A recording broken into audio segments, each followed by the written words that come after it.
Yay. Every time I do this, I'm always like, yay, it worked. Amazing. Perfect. Okay, we are good. I see it. It's in the group. We're live. Good morning, peeps. This is Gabrielle, and I am here with my beautiful friend Katie. And we are talking about something today that I know tons of people have questions about, which is how to have a successful private pay group practice. So, thank you, friend, for sharing all of your knowledge and wisdom with us this morning. So, Katie, tell us first, like a little bit about you and how you got into practice, and I don't know how you got into a private pay practice and set the scene. Absolutely. Yeah, I'm happy to be here and talking with you and all your folks. So yes, my name is Katie Freeze. I am a licensed clinical social worker in the state of Pennsylvania. I'm physically located in Philadelphia, Pennsylvania. I'm also licensed in New Jersey and have a Delaware and Florida telehealth certificate, right? With COVID, they kind of made all those things happen. Mhm. And my journey is that I graduated from grad school in 2015, worked in community mental health, as a lot of us do, and had the experience of stress and overwhelm that a lot of us do. But got my licensure, and then found my way to what seemed at the time an ideal job at a high school. So doing like in-school therapy with high schoolers, but it was a pilot program. And so funding was cut after 2 years, kind of quickly. And so then I found myself laid off and out of a job. And so, did the whole like frantically applying to jobs thing. Um, got hired at a group practice that ended up being a really wonderful growth opportunity for me, got really good mentorship there. And that was a practice that was partially private pay, but largely insurance based. And there I somewhat supported the owner with admin things and insurance things, verifying benefits, things like that. And so I learned a lot about that world. And then after 2 years there, felt like it was the right time to shift into solo practice. So shifted into solo practice right in January of 2020. We all know what happened in March of 2020. Um, so that was an interesting experience for me, especially because I do a lot of like sand tray therapy and child therapy in addition to adult therapy, but I have a lot of like toys and things, right? So I had subleased an office and brought all my crap with me office for 2 months. And then March hits, and as all of us managed, we shifted online. And so my stuff was kind of just staying in the office. And then at that time, I'll be happy to talk more about this, but I had built a lot of connections. And so I basically was growing and had a full practice. I was fortunate enough to be able to bring some of the folks from the group practice with me into my solo practice. Even though my solo practice, I had kind of decided I didn't want to take insurance. I had spent too many hours of my precious life on the hold with insurance companies and decided that my nervous system just did not want to have to do that anymore. So even though I was fully aware that getting clients when you're in private when you're private pay is more of more effort, quite frankly, than when you're insurance based, right? Because when you're insurance based, the clients kind of come flocking in. I was willing to put in the work in order to not have to deal with insurance. And I was fully licensed, right? So I could give super bills and do all of that, which enabled clients who needed reimbursement to be able to get that. But I just knew for myself that the admin piece of keeping track of everything with billing and verifying benefits and making sure that the person on the phone was even giving you the accurate information, like that was very, very stressful for me. So decided I didn't want to do any of that, and was able to have some folks who had been seeing me through insurance who wanted to continue working with me to be able to private pay. Probably about 10 of my full caseload were able to do that. The rest were either done with treatment or needed to continue using insurance or whatnot. but I was able to carry about 10 with me. And then through that, I just built into having, 25 to 30 folks a week, which was a very like full, robust caseload. And this was all virtual, right? Because it was pandemic time. Not that it's not anymore, right? But this was be working. It's like lockdown. I call that the Tiger King era when we were all like in lockdown watching Tiger King on Netflix. That's different than it is now. Precisely. We can like go outside now a little bit. So yeah, so it was the Tiger King era. And it was just session after session online. And again, I really, really, really love clinical work. And the thing that I want to convey is you don't have to fully give up clinical work as a group practice owner if you don't want to. Some folks really want to go that route. I really love and continue to love clinical work. So while I've scaled back and I see maybe 10 to 15 clients a week, it's not as, I couldn't run a practice and see a full caseload. Yeah. So, then probably maybe early 2022, I want to say, although no, early 2021, all the years kind of jumbled together in my brain. I understand that too. I don't know. I think it was early 2021. I was sitting on the couch in my apartment with a close friend of mine who is also a therapist. And we were just kind of talking and dreaming about like, what's next, right? Like we've built these practices that we feel really proud of and really good about. What's the next thing? And so, we kind of threw out the idea of group practice and we kind of talked about that a little bit. And I decided to run with it, right? My friend is continuing to have a very successful solo practice. And for me, it was kind of that conversation sparked the idea of, I think I can create a group practice, right? I have an overflow of clients. I have connections in the community. I feel like less anxious about being able to get enough clients for myself that it felt like the next right thing. And the other piece that really inspired me to want to grow into a group practice was the way that I orient towards therapy. So in my community, there's a lot of behaviorally focused practices, which again, there's purposes to all of that, but I really orient towards therapeutic work from a very emotion-focused, attachment-based, experiential framework. And that kind of way of doing therapy, especially with children, was less common in my community. And so really wanted to grow a practice that is heart-centered in that way and attachment informed and oriented in that way. And so through that, I put an ad on Indeed, did all of that and kind of looked through Indeed resumes. There's a way that you can like pay $100. It's not cheap. To see all the resumes that people post on Indeed. And so I, looked at therapists and found my first hire who just had a resume and kind of posted about orienting to therapy in a very similar way to me. So I reached out and, the timing was right. And so I was able to bring her on. And then, my other employees have come on through a mix of responding to ads and being connected to one of my current employees and all of that. So that's kind of the short and long version of how I've gotten to now having the private pay practice that I have. That's amazing. I didn't know the whole story. Even though Katie and I are friends, I didn't know all of that. So I really appreciate that you shared all of that with us because, again, like this is a common question that I get from people all the time or when I'm doing consulting is like, how do you do this when you're private pay?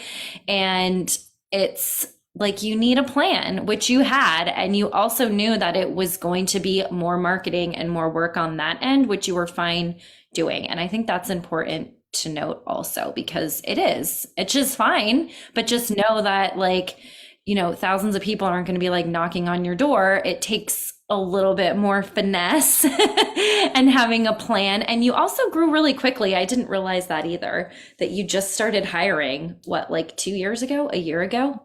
Yeah, I want to say I brought on my first employee, I want to say March, I feel like it was, of 2021. Okay. And how many people do you have now? 4. And how's that going? Because I know how it's going, but I want you to tell everybody else how it's going. It's going well. And what I will say as part of my advice to having a successful private pay practice is that what has worked for me, and it's not been easy, but what has worked for me is being incredibly picky with who I hire. I think the thing about private pay versus insurance-based practices, as a lot of the marketing learning that I've done myself has taught me, is it's kind of the difference between seeing a specialist and a generalist, right? If somebody is saying, hey, I just don't feel good and I need someone to talk to and help me figure this out, then and want to use their insurance, then oftentimes I feel like there's less for lack of a better word, less pickiness, right? Because people want to just find somebody that uses their insurance. Yeah. But when someone is willing to pay a premium, right? When someone's willing to pay a specialist rate, they really want to see a specialist. And I think in addition to a specialist meaning having certain types of training, right? And as my practice is a attachment and trauma focused practice, I really love bringing on clinicians or investing in my clinicians to get trainings in things like EMDR and internal family systems and accelerated experiential dynamic psychotherapy and other relational experiential forms of therapy. And so if a clinician comes into my practice either not being oriented that way, right? Maybe being more cognitively or more behaviorally oriented, that person might be a fantastic clinician, but that's just not aligned with the vision of my practice, right? And what I think clients seek out when they seek out my practice, right? And the thing that is significant to know when building any practice, but especially a private pay practice, is you as the practice owner are the start, and then it builds with your clinicians, right? So oftentimes, and I think a lot of us find this, oftentimes you as the practice owner are going to be the one that clients are referred to. And then what's helped me, and I think there's different ways to do it, right? Having your clinicians have the same niche as you or having them have complementary niches, which we can talk more about.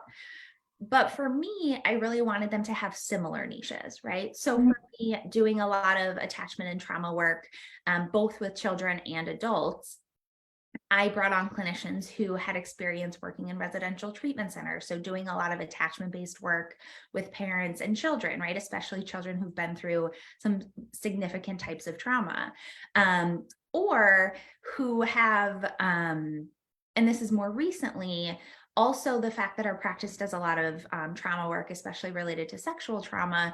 I really was specifically looking for and wanting to bring on clinicians who have a background in doing sexual trauma work or domestic violence work, right? Because that's really kind of what our practice is known for. And while I think that there can be successful private pay practices that are generalist, in my experience, it's a little harder. Because if a client is wanting to choose who is the best fit therapist for them, they are often going to get a referral from a friend or a doctor or someone that they know, right? And that doctor is going to be, or friend is going to be more easily able to say, hey, go to this practice. This practice specializes in ABC, right? Or this clinician at this practice specializes in ABC. And so that makes it easier for clients to want to choose you versus all of the other private pay practices, versus if you specialize in anxiety and depression and grief and life transitions and OCD and da da da da da, it makes you stand out less. Yeah.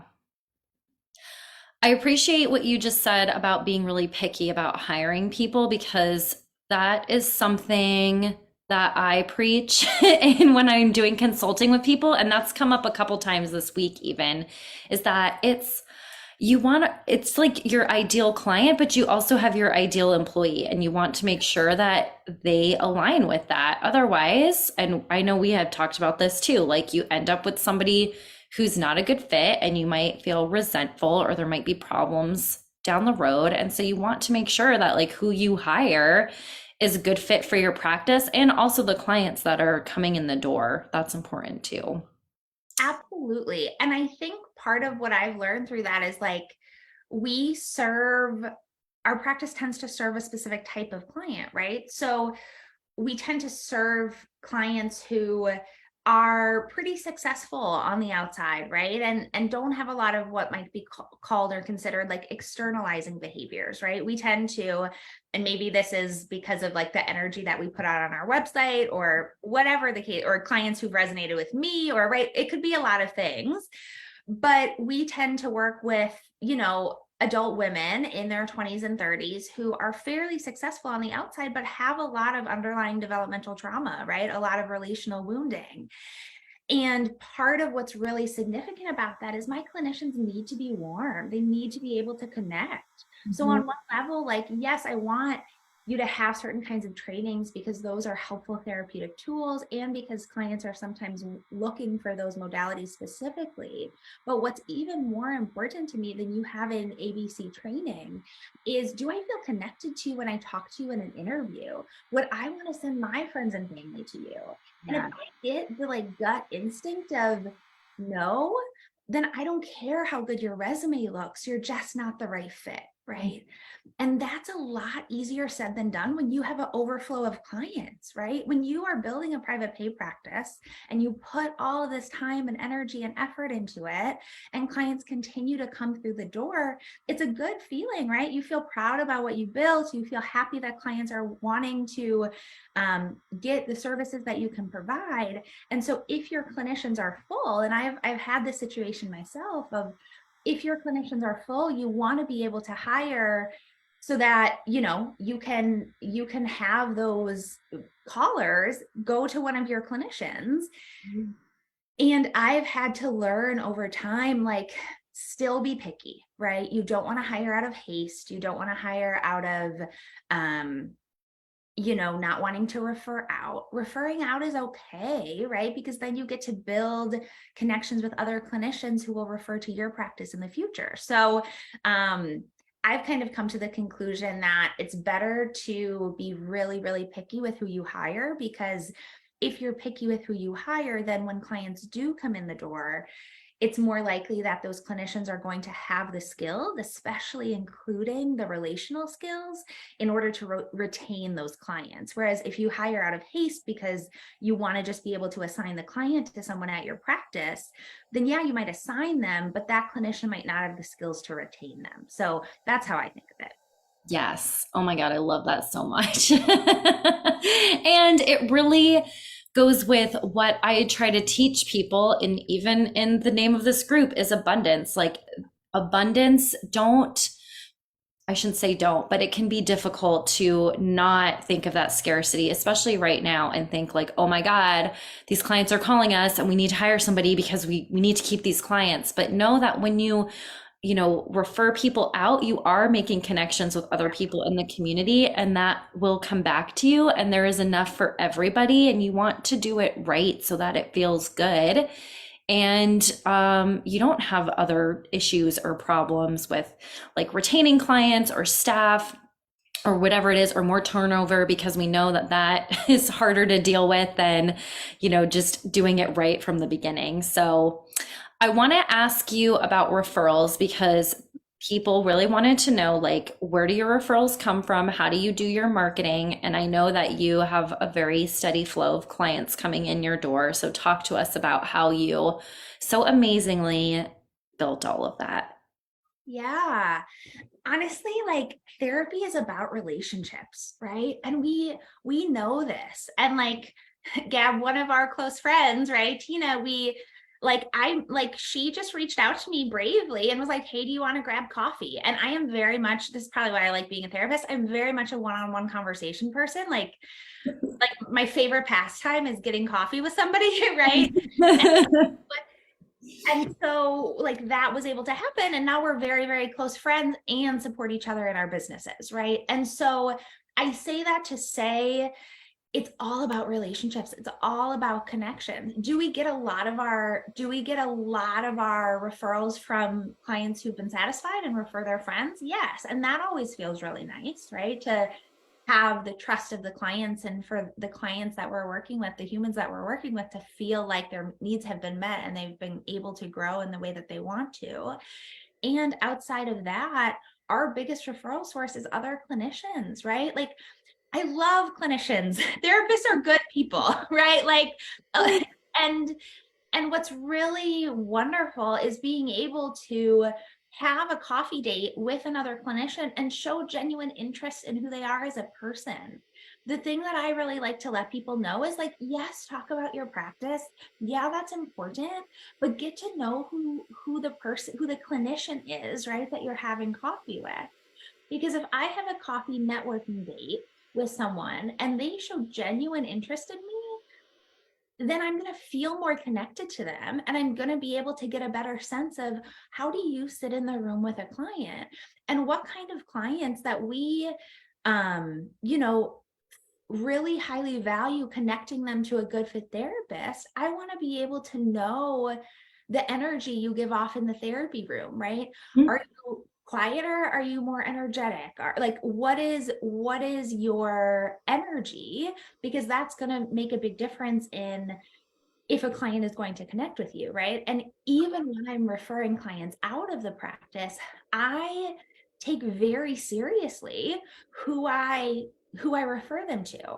And if I have a coffee date with someone and it feels like they're just giving me a sales pitch about them or a sales pitch about their practice, I feel that. It feels cold, it feels salesy. It doesn't feel good, and it doesn't feel like there's someone that I would want to refer to.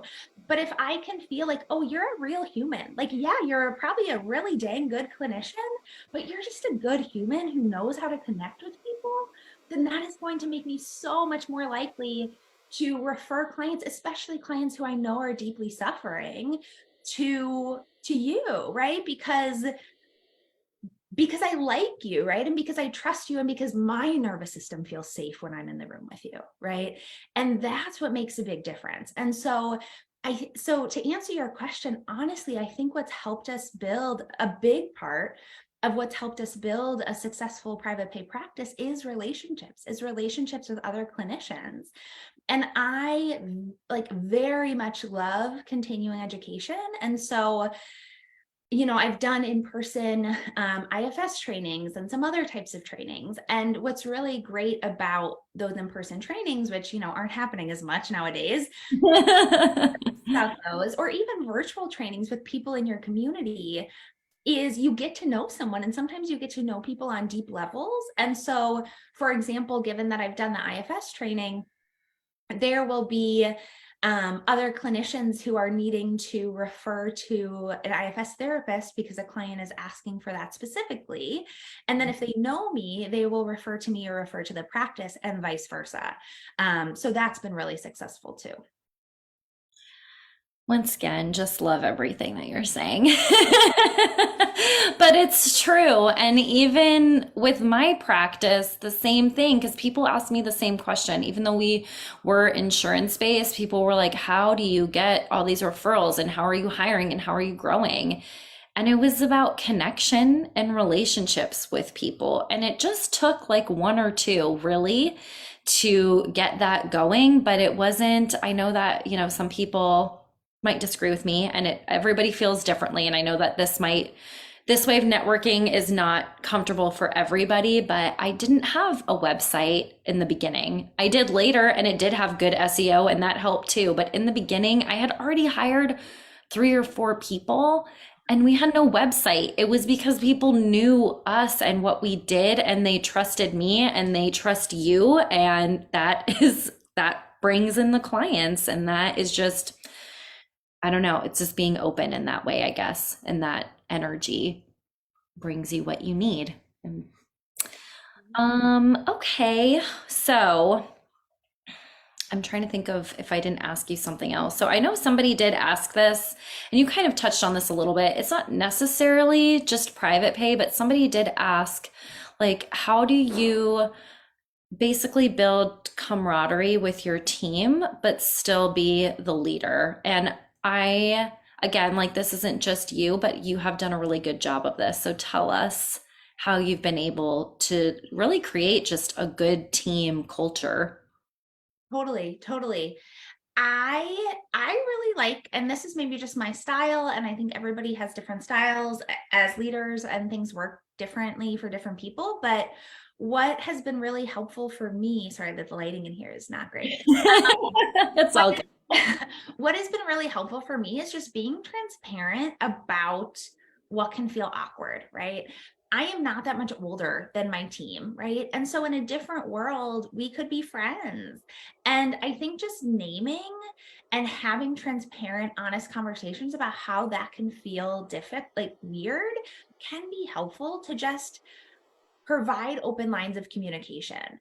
But one thing that I say, and one thing that I feel really deeply, and I think on some level this might be easier for me because my practice is fairly small at this point, but I care about each of my clinicians really, really deeply, like as humans, right? Given that I'm so picky um with who I hire, I bring on people who I connect to as people. And I don't think you have to do that. I don't think you have to only bring on clinicians who you also feel connected to, but it makes it easier for me to really trust that when I'm assigning a client to them, that I trust that the client is going to get the best services. And so I will, talk to my clinicians about how their weekend went. And there's no pressure for them to talk to me about it. I don't try to get overly personal in their lives. And when they go on vacation, if they want to tell me where they went, that's great. They don't have to, right? And I might ask them, oh, I hope you had a great vacation, right? And if they want to tell me more details, I'll be happy to hear it, right? But I'm not going to try to be intrusive in their personal life in that way either. And so I think based on the maturity of the clinicians that you bring in, I think sometimes helps it to be a little easier in balancing the formality and the informality, right? Because I think given that we are in such a relational business differently than like, I don't know, building computers or something, like we are relational, we are attachment based, we are connected. And so I can simultaneously care about you genuinely and deeply as a person and make sure that you get your notes done by Friday, right? Like so it's not always easy to find that balance, but I think when my clinicians trust that I care about them as humans, which I think and I hope that they know that I do, right? Then they say, "Hey, such and such, like let me know how I can help you with your notes. Let me know if you need some body doubling. Let me know if you want some tips about, what's difficult about this. I've struggled with getting my notes done on time too, right? And being a genuine human while also being super clear about what the expectations are and about what the professionalism is that you require in your practice. I think that helps clinicians feel safe um, in knowing how to show up in a way that's authentic to them, but is also in the context of a work environment. Yes. Yes. Oh my God, you're like speaking my love language right now. Again, agreed 100%. And it is important because you want them obviously to feel safe and you want to have that culture where you are close and that helps you retain people, but you're still the boss at the end of the day. And I think that's where really having the clear, I love that you said the clear expectations, because that's where you can bring it back to like, yes, I do want to know how your weekend is going and how your dog is doing. And like, I'm going to maybe check in with you about that, but you still need to do your notes. And here's where you signed and said that you agreed to that. So Totally. that makes it easier too. Yeah, I kind of think of it like authoritative parenting, right? Like the difference between permissive parenting, which is like, oh, just do whatever you want, and authoritarian parenting, which is like cold and punitive. Is I actually just taught about this in a class that I'm teaching yesterday, right? But like we want high structure and high nurture, and that's how I think of it, right? We don't want low of one or low of the other, or high of one and low of the other, right? Like we want to be highly structured in our practice and in what we expect of the clinicians. And for me, and not everybody has to be this, but because of who I am and how I want to be as a boss and as a leader, I also want to have high nurture. And I think having a combination of high structure and high nurture creates the best outcomes. I agree with that. Love it. We did have one question Yeah. that, hold on, I'm always afraid when I open it up on Facebook that we're gonna like hear our voices echoing. So let me mute myself for 1 second. Yep. Okay, we're safe. Catherine, who is another lovely human, wants to know about making the transition from insurance pay to self pay. Um, she accepts insurance right now, but she wants to have a plan B basically, and she's thinking about more a smaller quality practice that is self pay. Do you have any tips for that? I have some thoughts too, but tell us what you think about that, Katie. Sure, totally. I think part of it is like knowing what your financial needs are, right? Because for me, I felt able to shift to private pay when I knew that there were enough people who could follow me in private pay. So I don't think that has to be the only way to do it. But when this is before I started the group practice, but when I was leaving a group practice and going into my own private pay solo practice, the fact that about 8 to 10, something like that, folks who were seeing me through insurance could have the financial capacity to see me private pay, I was able to do the math and recognize, okay, my caseload is going to be going down a lot, but given that I'll be private pay, the pay per hour makes up for it. And so it feels worth it to make the switch. And so I think one thing, again, depending on how many insurances somebody takes, they could try to market more to private pay. But what's hard about that is I know you can't say somebody is Aetna, for example, like, and they would be willing to private pay. If you're still on the panel, it's not ethical or maybe even legal to be able to refer them out or like to make them be private pay. And I know sometimes that's a workaround people try to do, but that doesn't, it's not actually how things should be done. So yes, that is true. So I say like, maybe drop one panel at a time. I think that's one way that some people do it, right? Drop the lowest paying panel. And so then try to market more towards private pay people. But the other thing that could be done or could be experimented with is asking your clients and kind of polling your clients, and maybe even you might already have some of this information in the back of your head based on clients' unique, financial circumstances, is how many of these folks that I'm working with will be able to and want to continue to work with me private pay.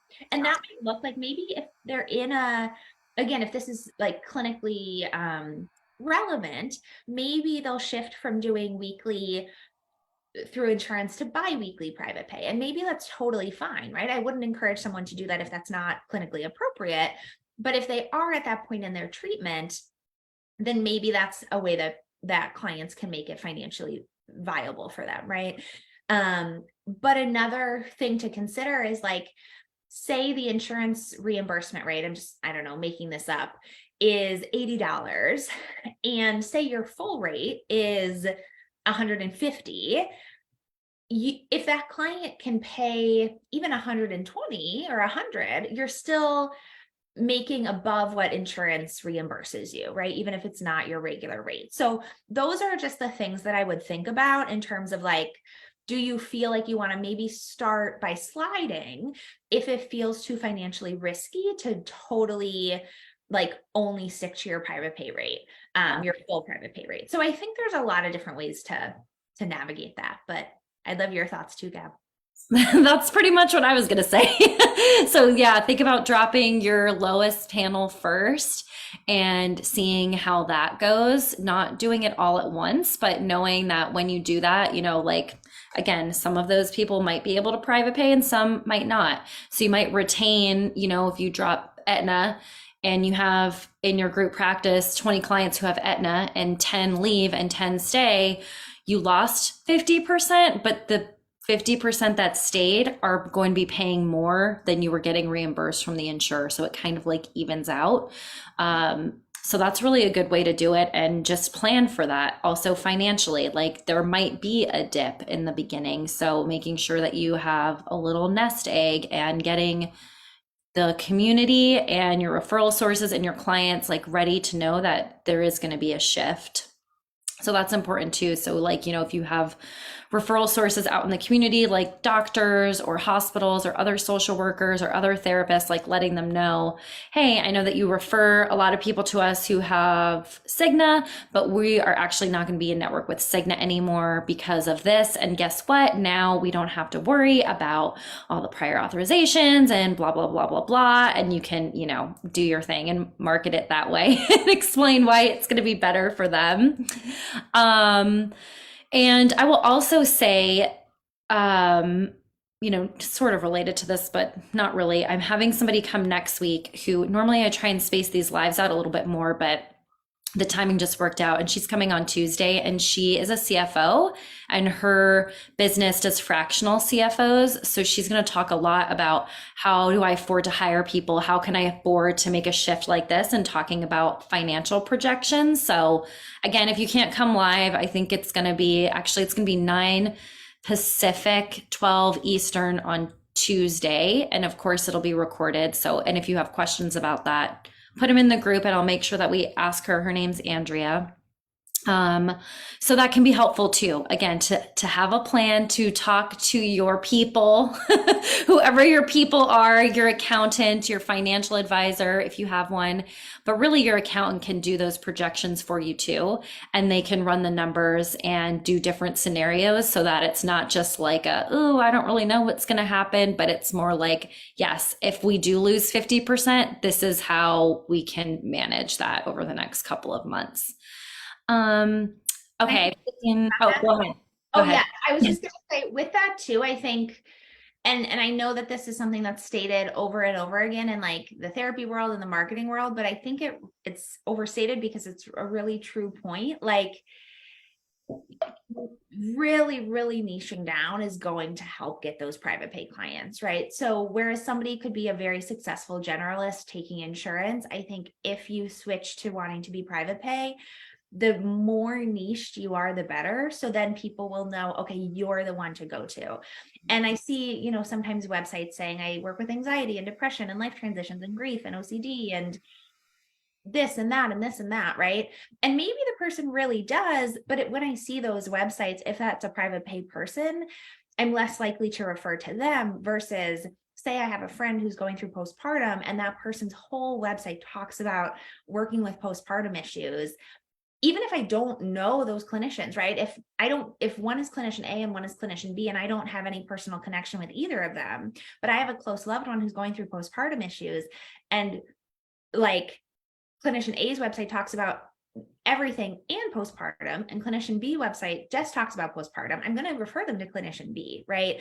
And so that's helpful. And then the other thing is, similarly with modalities, I think sometimes clients really are seeking out, at least in my area, my neck of the woods, clients are specifically seeking out specific modalities, like specific types of treatment, whether that's specifically looking for exposure and response prevention, if somebody has OCD, or specifically looking for IFS or EMDR or something like that.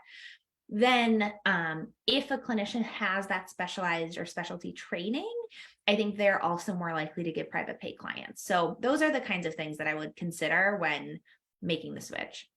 Also very good points. Well, I have taken up a lot of your time, so thank you. Tell us, how you offer consulting, how people can contact you, and if you have anything that you want to leave us with, that would be helpful for people thinking about going into private pay or switching from insurance to private pay. Totally. I would, to answer the last part of the question first, when considering switching from insurance to private pay, I would really weigh time versus energy, right? Like if you don't want to, for lots of valid reasons, spend a lot of time and energy marketing or getting additional trainings or niching down, that's completely fine and valid. And if that's the case, then continuing to take insurance might be the better bet, right? But if you're willing to put in the time and energy and networking and all of those things to be able to cater to private pay clients, then I think it's totally doable. And yes, do I think there's truth to the fact that there's different parts of the United States, that have more of a private pay market than others? And do I think part of what's helped my practice be successful is that we are in an area of the United States that has a private pay market? Yes. However, I think there is a market for private pay anywhere, but the amount of niching and the amount of work that it might take to be able to speak to private pay clients might be different based on different parts of the United States. So that's one piece of thing that I would encourage people to think about. And also, like, yeah, just be picky about who you hire. You deserve to be picky. And when you're expanding beyond you, who clients and referral sources might initially refer to, for you to be able to say, hey, I think, say Gabby's my employee, like, I think that like, I'm full, right? Or an admin person could say, Katie's full, but Gabrielle works very similarly to Katie. They have similar modalities. They have similar personalities. Like, if you've been referred to Katie, then I think Gabby would be a great fit for you, right? That can be super helpful. Again, not that your clinicians have to have the same niche or same personality style as you, but kind of looking for that has been, I think, part of what's helped my practice to be able to grow. Again, I think there's different ways to do it. But in terms of consulting, you can private message me on Facebook. You can do it that way. My website, the practice website, is All of You Therapy, ALLOFYOU therapy.net. So you can see the practice website and message me there. The contact form goes to me directly, or you can email me, Katie, KATIE, at allofoutherapy.net. Perfect. And I'll make sure that's all in the comments. And if you're watching the replay, make sure you let us know. Reach out to Katie if you need more help. And have a great weekend. Bye. Thanks to be with you. Bye. Thank you.